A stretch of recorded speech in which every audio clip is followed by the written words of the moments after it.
하버드 연구실이 발칵 뒤집혔습니다. 하버드에서 뇌과학을 공부하던 한 젊은 여성이 있었습니다. 독일의 명문 집안 출신, 세계가 주목한 천재 과학자였죠. 일본과 미국의 큰 연구소들을 다녀보며 세계 최고 수준의 뇌 데이터를 찾으려 했지만 그녀는 자꾸만 실망해야 했습니다. 뇌는 있었지만 그 안에 사람이 없었기 때문이죠. 그러던 어느 날 그녀는 우연히 한국뇌은행이라는 이름을 보게 됩니다. 처음엔 반신반의했지만 한국에 와서 그녀는 눈물을 흘릴 수밖에 없었습니다. 학교도 못 나온 한 노인의 뇌에서 전 세계를 바꿀 열쇠를 발견한 겁니다. 그리고 그날 유엔 회의장에서는 아무도 예상 못한 발표가 이어졌습니다. 유엔이 정한 뇌 연구의 세계 기준은 바로 한국입니다. 지금부터 그 믿기 어려운 이야기 감동 비행기에서 함께 시작해 보겠습니다. 좋아요와 구독, 진심을 지켜내는 가장 큰 힘이 됩니다. 저는 세레나 호프만입니다. 독일 함부르크 구시가지 알스터 호수가 내려다 보이는 19세기 저택에서 자랐죠. 우리 가문은 15세대에 걸쳐 의사와 과학자를 배출했습니다. 할아버지는 노벨의학상 후보에 오르셨고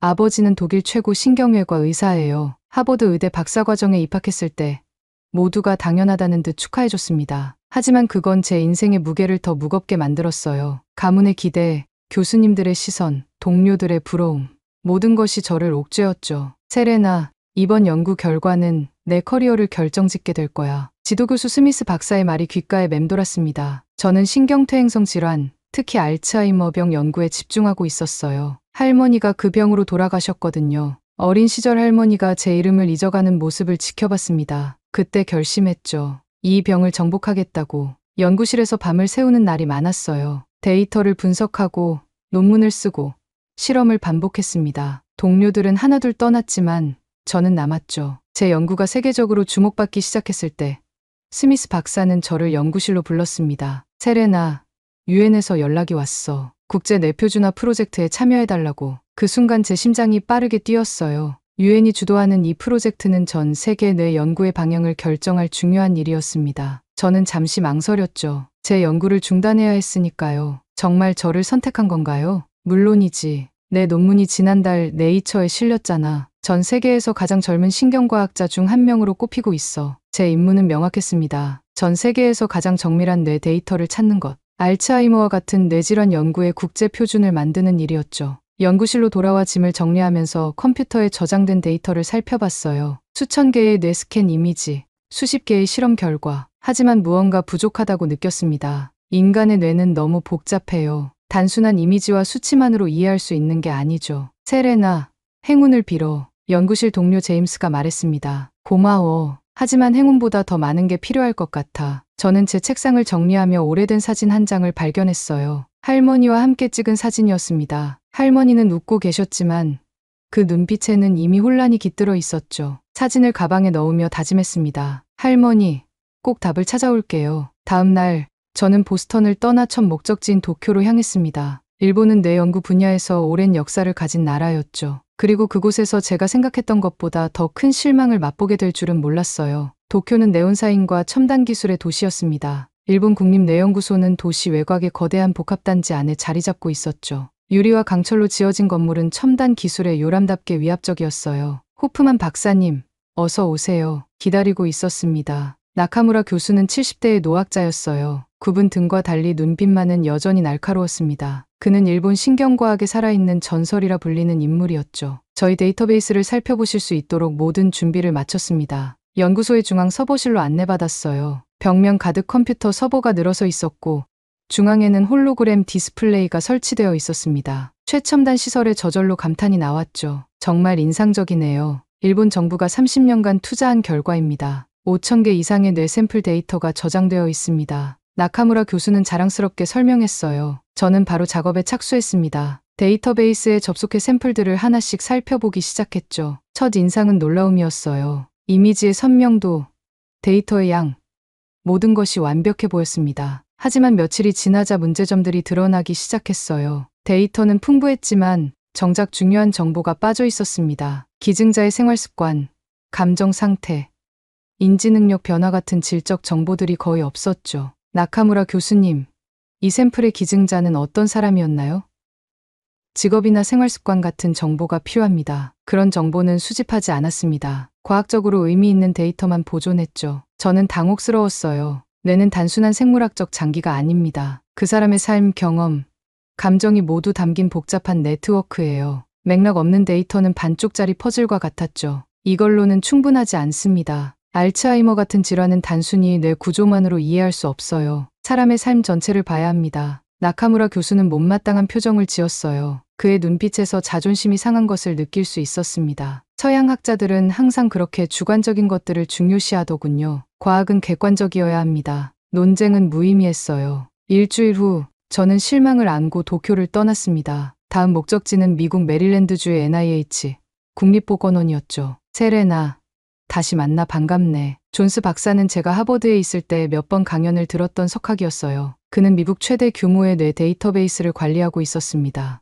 NIH의 데이터는 일본과는 달라. 우리는 사회적 요소도 포함시켰거든. 희망을 품고 데이터를 검토했지만 이번에도 실망은 피할 수 없었어요. 미국의 데이터는 일본보다 포괄적이었지만 체계성이 부족했습니다. 표준화되지 않은 정보, 누락된 데이터, 불일치한 형식들이 너무 많았죠. 존스 박사님, 이 데이터로는 국제 표준을 만들 수 없어요. 너무 불규칙적이고 샘플링 바이어스도 크네요. 그렇게 완벽한 데이터는 존재하지 않아. 세레나, 현실적으로 생각해. 저는 좌절감에 사로잡혔어요. 세계 최고라는 두 연구소에서 모두 실패했습니다. 호텔 방으로 돌아와 노트북을 펼쳤죠. 유엔에 보낼 중간 보고서를 작성해야 했어요. 현재까지 검토한 데이터베이스는 국제 표준으로 사용하기에 부적합합니다. 정밀도와 일관성이 부족하며 타이핑을 멈추고 창밖을 바라봤습니다. 워싱턴의 밤하늘에는 별이 거의 보이지 않았어요. 고향 함부르크의 맑은 하늘이 그리워졌죠. 이건 샘플이 아니라 사람이에요. 그 순간 이메일 알림음이 울렸습니다. 발신자는 모르는 이름이었어요. 김준호라는 서울대학교 교수님이었죠. 이메일을 열어보니 단 한 줄의 메시지가 있었습니다. 한국서울대 뇌은행 검토해보시겠습니까? 처음에는 무시하려 했어요. 연구 일정은 이미 빡빡했고 한국은 계획에 없었습니다. 작은 아시아 국가, 신경과학 분야에서는 잘 알려지지 않은 나라였죠. 하지만 첨부된 소개 자료에 눈길이 갔어요. 기증자 삶의 기록까지 함께 보존, 호기심에 자료를 열어봤습니다. 그리고 그 순간 제 심장이 빠르게 뛰기 시작했어요. 첨부 파일을 열자마자 저는 화면에서 눈을 떼지 못했습니다. 한국 뇌은행의 접근 방식은 제가 지금까지 본 어떤 것과도 달랐어요. 단순한 뇌 조직 샘플링이 아니라 기증자의 생애 전체를 기록하는 시스템이었죠. 이건 정말 혁신적인데 파일에는 간단한 설명과 함께 몇 가지 샘플 데이터가 포함되어 있었습니다. 그중 하나는 78세 여성의 뇌 데이터였어요. 놀라운 점은 단순한 뇌 스캔이나 조직 검사 결과만이 아니라 그녀의 일생에 관한 상세한 기록이 함께 있다는 것이었죠. 어린 시절부터 사망까지의 주요 생활 사건들, 식습관, 운동 패턴, 스트레스 요인, 인지 능력 변화, 심지어 취미와 사회적 관계까지 마치 한 인간의 삶을 총체적으로 이해할 수 있도록 설계된 데이터베이스 같았습니다. 메일을 보낸 김준호 교수에게 즉시 답장을 보냈어요. 김 교수님, 흥미로운 자료 감사합니다. 더 자세한 정보를 알고 싶습니다. 가능하다면 직접 방문해 시스템을 살펴보고 싶네요. 다음 날 아침, 김준호 교수의 답장이 와 있었습니다. 호프만 박사님, 연락 주셔서 감사합니다. 언제든지 환영합니다. 저희 시스템이 박사님의 프로젝트에 도움이 되길 바랍니다. 순간 망설였어요. 일정은 이미 빡빡했고 한국 방문은 계획에 없었습니다. 유엔에 보고해야 할 시간도 얼마 남지 않았죠. 하지만 내 직감은 이것이 중요한 기회라고 말하고 있었어요. 존스 박사에게 전화를 걸었습니다. 한국요? 서울대 뇌은행? 들어본 적 없는데. 저도 그래요. 하지만 그들의 접근 방식이 흥미롭네요. 기증자의 삶 전체를 기록한다고 해요. 솔직히 말하면 아시아에서는 일본이 선두주자야. 한국은 글쎄. 내 시간을 낭비하는 건 아닐까? 그의 말에 약간의 편견이 느껴졌습니다. 서구 과학계에서 흔히 볼 수 있는 태도였죠. 작은 아시아 국가에 대한 무의식적인 평가절하. 저는 그 순간 결심했어요. 가봐야겠어요. 직접 확인해야겠습니다. 비행기 티켓을 예약하는 동안 마음속으로는 여전히 의문이 있었습니다. 정말 이 여행이 가치 있을까? 한국의 작은 연구소가 미국과 일본도 이루지 못한 것을 이루었을까? 하지만 때로는 가장 예상치 못한 곳에서 혁신이 일어난다는 것을 알고 있었죠. 14시간의 긴 비행 끝에 인천국제공항에 도착했습니다. 공항은 놀랍도록 현대적이고 효율적이었어요. 입국장에서 김준호 교수를 만났습니다. 그는 60대 초반으로 보이는 온화한 미소를 지닌 학자였어요. 호프만 박사님, 먼 길 오느라 고생하셨습니다. 서울에 오신 것을 환영합니다. 초대해 주셔서 감사합니다. 김 교수님, 내은행에 대해 더 알고 싶어요. 차에 올라 서울 시내로 향하는 동안 창밖으로 펼쳐지는 도시 풍경에 감탄했습니다. 고층 빌딩들 사이로 보이는 산들, 현대적 건축물과 전통 사찰이 공존하는 모습이 인상적이었어요. 한국내은행은 언제 설립되었나요? 공식적으로는 15년 전이지만 사실 그 역사는 더 깁니다. 1990년대 말 우리나라가 IMF 경제위기를 겪고 있을 때였죠. 김 교수의 이야기에 집중했습니다. 그는 경제적 어려움 속에서도 미래를 위한 투자를 멈추지 않았던 한국의 과학자들에 대해 설명했어요. 우리에게는 천연자원이 없습니다. 오직 사람뿐이죠. 그래서 인간의 뇌를 이해하는 것이 국가적 과제가 되었습니다. 서울대학교 캠퍼스에 도착했습니다. 그린 캠퍼스에 자리 잡은 의과대학 건물은 예상보다 소박했어요. 일본의 화려한 연구소나 미국의 거대한 시설과는 달랐죠. 내일부터 본격적인 시스템 검토를 시작하겠습니다. 오늘은 쉬시죠. 하지만 저는 기다릴 수 없었어요. 호텔에 짐을 풀자마자 다시 연구소로 향했습니다. 한국내은행이 정말로 무엇인지 하루라도 빨리 확인하고 싶었죠. 그리고 그날 밤 제 인생을 바꿀 발견이 기다리고 있었습니다. 저녁 8시 서울대 의과대학 연구동은 조용했습니다. 김준호 교수는 제 갑작스러운 방문 요청에도 불구하고 기꺼이 연구소로 돌아와 주었어요. 우리는 지하 1층으로 내려갔죠. 복도 끝에 있는 두꺼운 보안문 앞에 멈췄습니다. 호프만 박사, 이곳이 한국내은행의 중심부입니다. 문이 열리자 내부는 예상과 달리 작고 소박했어요. 하지만 장비들은 최첨단이었습니다. 벽면에는 여러 대의 서버가 가동 중이었고 중앙에는 홀로그래픽 디스플레이가 설치되어 있었죠. 지금 보시는 건 우리의 디지털 뇌 매핑 시스템입니다. 김 교수가 터치패드를 조작하자 공중에 3D 이미지가 나타났어요. 사람의 뇌가 공중에 떠 있는 듯한 모습이었습니다. 이것은 기증자 1458번의 뇌입니다. 68세 남성, 초등학교 교사였죠. 이미지는 단순한 정적인 뇌 구조가 아니었어요. 신경망이 빛나는 선으로 표현되어 있었고 색상별로 다른 뇌 활동을 나타내고 있었습니다. 놀라운 점은 이 이미지가 시간에 따라 변화한다는 것이었죠. 이건 실시간 시뮬레이션인가요? 맞습니다. 기증자의 일생 동안 수집된 데이터를 바탕으로 뇌의 변화를 재구성한 것이죠. 김 교수는 옆방으로 저를 안내했어요. 그곳은 작은 아카이브실이었습니다. 벽면에는 수천 개의 디지털 파일이 정리되어 있었죠. 우리는 기증자를 단순한 샘플 제공자로 보지 않습니다. 그들은 우리의 파트너예요. 김 교수가 하나의 파일을 열었습니다. 건강 기록부터 시작해 식습관, 수면 패턴, 스트레스 요인, 인지 능력 테스트 결과, 심지어 일기 발췌문까지 있었어요. 기증자들은 특별한 웨어러블 기기를 착용합니다. 24시간 뇌 활동을 모니터링하죠. 3개월마다 정밀 검사를 받고 매주 심리 상담사와 대화합니다. 저는 한 기증자의 정서 노트에 눈길이 갔어요. 기쁠 때는 항상 정원에 나가요. 꽃을 보면 마음이 평화로워져요. 어머니가 그러셨거든요. 이건 과학 데이터가 아니었습니다. 한 인간의 진솔한 고백이었죠. 이건 단순한 뇌 연구가 아니에요. 인간에 대한 이해예요. 김 교수가 미소 지었습니다. 맞습니다. 우리는 뇌를 단독으로 연구하지 않아요. 그것이 담긴 사람, 그 사람이 살아간 세상, 그 모든 것을 함께 봐야 합니다. 우리는 다시 메인 랩으로 돌아왔어요. 김 교수는 AI 분석 시스템을 보여주었습니다. AI는 기증자가 특정 음악을 들었을 때, 좋아하는 음식을 먹었을 때, 가족과 대화했을 때의 뇌활동 변화를 정밀하게 추적하고 있었어요. 이 데이터로 무엇을 알 수 있나요? 알츠하이머 같은 질환의 초기 징후를 포착할 수 있습니다. 증상이 나타나기 5에서 10년 전부터 뇌에는 변화가 시작되거든요. 저는 데이터를 자세히 살펴봤어요. 사회적 교류, 지적 자극, 신체 활동이 알츠하이머 진행을 현저히 늦추고 있었습니다. 이건 혁명적인 발견이에요. 그날 밤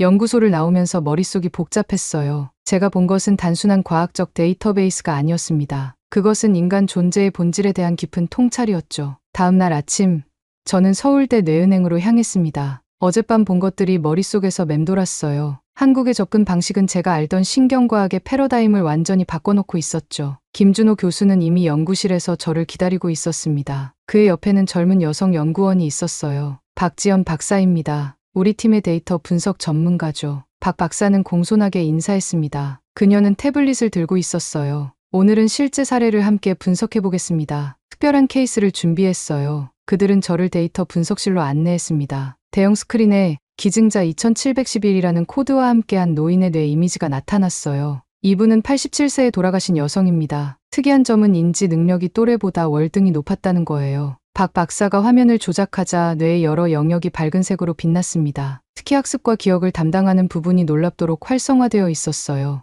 이분의 해마 영역을 보세요. 87세라고 믿기 어려울 정도로 건강합니다. 저는 데이터를 자세히 살펴봤어요. 일반적으로 노화에 따라 해마는 크기가 줄어들고 기능이 저하되지만 이 기증자의 해마는 60대 초반 수준을 유지하고 있었습니다. 놀랍네요. 이분은 어떤 삶을 사셨나요? 김 교수는 기증자의 생애 기록을 열었어요. 그녀는 1934년 경상북도의 작은 마을에서 태어났습니다. 일제강점기와 한국전쟁을 겪었고 정규 교육은 초등학교 2학년에서 중단되었어요. 학교에 거의 다니지 못하셨군요. 네. 하지만 이분의 학습 의지는 놀라웠습니다. 60세에 문해교육 프로그램에 참여하셨고 70세에는 독서 모임을 만드셨어요. 박 박사가 기증자의 정서 노트를 화면에 띄웠습니다. 그 속에는 노인의 육성이 담겨 있었어요. 초등학교도 못 나왔지만 손자한테 글 가르쳐 주는 게 내 행복이었어요. 내가 못 배운 한이 있으니까 우리 손주는 꼭 배우게 하고 싶었지. 저는 눈물이 차오르는 것을 느꼈습니다. 공부할 기회를 잃었지만 평생 학습에 대한 열정을 잃지 않은 한 여성의 이야기였어요. 기록지를 조용히 접으며 감정을 추스렸죠. 이분의 뇌가 특별한 이유를 이제 알겠어요. 김 교수가 고개를 끄덕였습니다. 인지 예비력이라고 합니다. 지속적인 정신활동이 뇌의 노화를 늦추는 현상이죠. 이분은 그 완벽한 사례예요. 박 박사가 추가 데이터를 보여주었습니다. 기증자가 매일 손주에게 책을 읽어줄 때 매일 보상 중추가 강하게 활성화되는 모습이었어요. 이 데이터는 매우 중요합니다. 학습 그 자체가 아니라 사랑하는 사람과 지식을 나누는 행위가 뇌에 긍정적 영향을 미쳤다는 증거예요. 저는 깊은 숨을 내쉬었습니다. 이것은 단순한 과학적 발견을 넘어 인간 정신의 본질에 대한 통찰이었어요. 김 교수님, 이런 데이터는 알츠하이머 연구에 혁명을 가져올 수 있습니다. 그날 오후, 저는 기증자 2711의 데이터를 더 깊이 분석했어요. 그리고 그 과정에서 제 자신의 연구 방향에 대해 심각하게 고민하기 시작했습니다. 서울에서의 3주가 눈 깜짝할 사이에 지나갔습니다. 저는 한국내은행의 모든 시스템을 철저히 분석했어요. 밤늦게까지 데이터를 검토하고 연구팀과 토론하며 새로운 통찰을 얻었죠. 김준호 교수와 박지연 박사는 저희 끝없는 질문에도 인내심을 갖고 응답해 주었습니다. 그들의 열정과 헌신은 감동적이었어요. 이들에게 과학은 단순한 직업이 아니라 소명이었죠. 호프만 박사, UN 보고서 준비는 잘 되어가나요? 김 교수의 질문에 저는 미소를 지었습니다. 제 노트북 화면에는 완성된 보고서가 띄워져 있었어요. 네, 마무리 단계입니다. 솔직히 말하면 처음엔 반신반의했어요. 하지만 지금은 확신합니다. 파일을 저장하고 이메일을 보냈습니다. UN 국제뇌표준화위원회 전체 회원들에게요. 제목은 간단했어요. 한국내은행 시스템 새로운 국제표준 제안.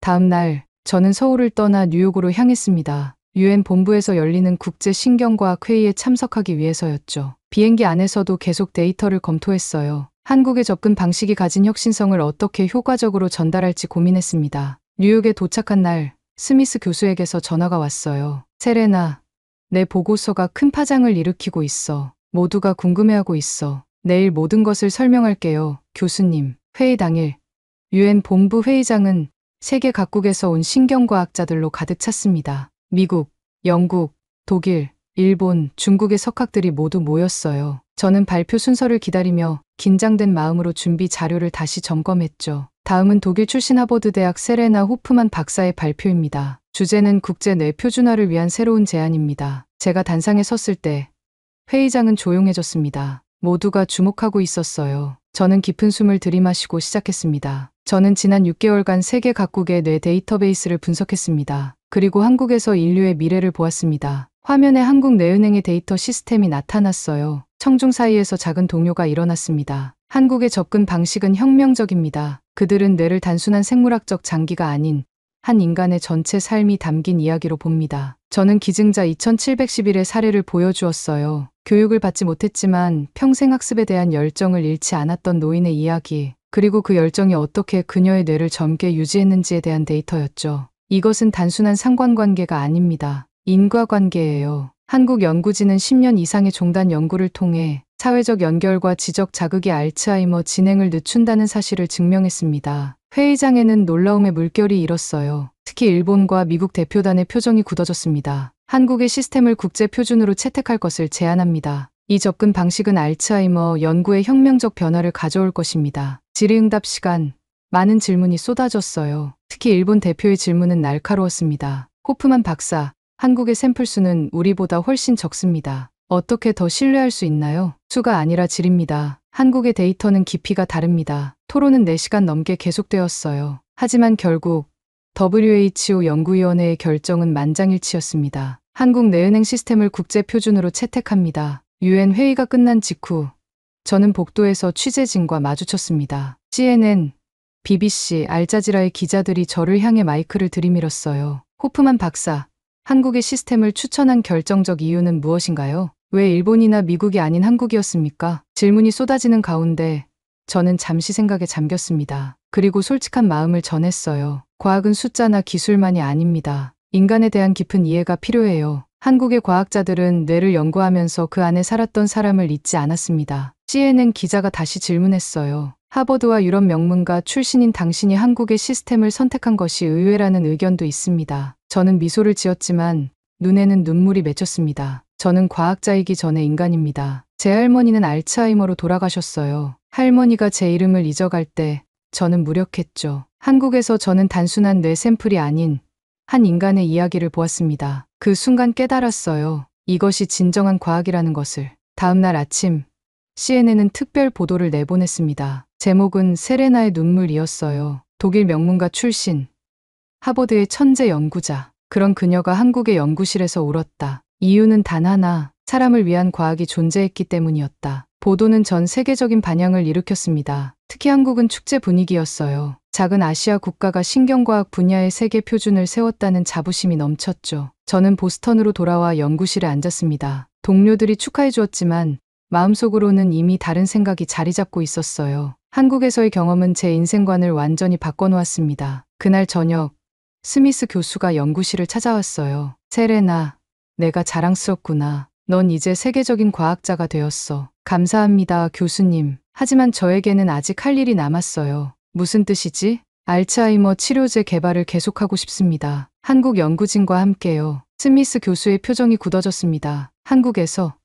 하버드에 남으면 어떤 기회든 열려 있어. 대형 제약회사들이 이미 너에게 관심을 보이고 있어. 저는 창밖을 바라보았어요. 보스턴의 가을 풍경이 아름다웠습니다. 하지만 제 마음은 이미 서울에 있었죠. 제가 본 가장 중요한 데이터는 한국에 있습니다. 그 데이터가 알츠하이머 치료의 열쇠가 될 거예요. 한 달 후, 저는 하버드에서의 박사 과정을 마쳤습니다. 졸업식 날, 아버지와 어머니가 독일에서 왔어요. 아버지는 항상 엄격했지만 그날은 달랐습니다. 내 선택을 존중한다. 세레나, 내가 한국에서 찾은 것이 그렇게 중요하다면 그곳으로 가거라. 어머니는 제 손을 꼭 잡았어요. 할머니가 살아계셨다면 정말 자랑스러워하셨을 거야. 졸업식 다음 날, 저는 제약회사 메가파마의 CEO를 만났습니다. 그는 저에게 연봉과 최첨단 연구시설을 제안했어요. 호프만 박사, 우리와 함께라면 5년 내에 획기적인 알츠하이머 치료제를 개발할 수 있습니다. 저는 감사의 마음을 전하며 제안을 거절했습니다. 그리고 다시 한국행 비행기에 올랐어요. 인천공항에 다시 발을 디뎠을 때 이상하게도 고향에 돌아온 것 같은 편안함이 느껴졌습니다. 김준호 교수가 공항에서 저를 기다리고 있었어요. 다시 오셨군요. 호프만 박사, 이제 그냥 세레나라고 불러주세요. 함께 일할 동료니까요. 서울대학교 의과대학 신경과학연구소의 연구원으로 합류했습니다. 처음에는 많은 사람들이 의아해했어요. 하버드 출신의 유럽 천재 과학자가 왜 한국의 작은 연구소를 선택했는지 이해하지 못했죠. 언론은 저를 자원봉사자 또는 선교사처럼 묘사했습니다. 마치 제가 발전된 서구 과학을 전파하러 온 것처럼요. 하지만 현실은 정반대였어요. 저는 배우러 왔습니다. 세레나, 우리 새 프로젝트에 대해 이야기해 볼까요? 김 교수와 박지연 박사, 그리고 저는 새로운 연구팀을 구성했어요. 목표는 명확했습니다. 기증자 2711과 같은 특별한 사례들을 더 깊이 연구해 알츠하이머 예방과 치료의 새로운 패러다임을 만드는 것이었죠. 세레나의 눈물 프로젝트라고 부르면 어떨까요? 박 박사의 농담에 모두가 웃었습니다. 결국 우리는 기억의 빛 프로젝트라는 이름을 택했어요. 인간의 기억과 정서를 연결하는 연구였죠. 첫 6개월은 힘들었습니다. 언어 장벽, 문화적 차이, 연구 방식의 차이가 있었어요. 때로는 좌절감도 느꼈죠. 하지만 점차 팀워크가 형성되었습니다. 세레나, 이 패턴을 봐요. 기증자들의 정서적 연결이 신경 재생과 직접적인 관련이 있어요. 박 박사가 발견한 데이터는 놀라웠어요. 사랑하는 사람과의 유대가 실제로 뇌의 구조를 변화시킨다는 증거였습니다. 단순한 이론이 아닌 측정 가능한 변화였죠. 우리는 이 데이터를 바탕으로 새로운 치료 접근법을 개발했어요. 약물과 인지 치료를 넘어 환자의 사회적 네트워크와 정서적 유대를 치료의 중심에 두는 방식이었습니다. 1년 후, 우리의 첫 임상 시험이 시작되었어요. 초기 알츠하이머 환자 50명을 대상으로 했죠. 결과는 기대 이상이었습니다. 세레나, 믿기 어려운 결과예요. 환자의 70%가 인지 기능 저하가 멈췄어요. 이 성과는 전 세계 의학계의 주목을 받았습니다. 네이처 메디신에 발표된 우리의 논문은 2년간 가장 많이 인용된 연구가 되었어요. 연구소에는 세계 각국에서 과학자들이 방문하기 시작했습니다. 제가 왔을 때와는 반대로 이제는 서구 과학자들이 한국에서 배우러 오는 상황이 된 거죠. 어느 날 연구실에서 밤늦게 데이터를 분석하고 있을 때였습니다. 김준호 교수가 커피를 들고 들어왔어요. 아직도 일하고 있군요. 네, 조금만 더 하면 될 것 같아요. 김 교수는 옆자리에 앉았습니다. 세레나, 이제 한국이 어떤가요? 후회하지 않나요? 저는 잠시 생각에 잠겼어요. 그리고 진심을 말했습니다. 내가 본 가장 앞선 과학은 가장 인간적인 나라에서 시작됐어요. 후회는커녕 제 인생에서 가장 잘한 결정이었습니다. 창밖으로 서울의 야경이 빛나고 있었어요. 이 도시에서, 이 작은 연구실에서 우리는 인류를 위한 큰 걸음을 내딛고 있었습니다. 뇌 하나로 시작된 여정이 이제는 전 세계로 퍼져나가고 있었죠. 김 교수님, 우리가 하는 일이 정말 중요하다고 생각해요. 우리는 단순히 질병을 치료하는 게 아니라 인간을 이해하고 있으니까요. 김 교수는 미소를 지었습니다. 맞아요, 세레나. 그리고 당신의 눈물이 그 증명이었죠. 인생이란 참 예측할 수 없는 여정입니다. 저는 독일 귀족 가문에서 태어나 하버드에서 공부했지만 제 진정한 과학자로서의 정체성을 한국에서 찾았어요. 때로는 가장 먼 곳에서 우리의 답을 발견하는 법이니까요. 이제 저에게 서울은 단순한 연구 장소가 아닙니다. 제 마음의 고향이에요. 앞으로도 저는 이곳에서 인간의 뇌와 마음의 신비를 풀어가며 할머니와 같은 수많은 환자들에게 희망을 전하고 싶습니다. 오늘 이야기 마음에 남으셨다면 구독과 좋아요 한번 눌러주시면 더 따뜻한 감동으로 다시 찾아뵙겠습니다. 감동 비행기 여기서 인사드립니다.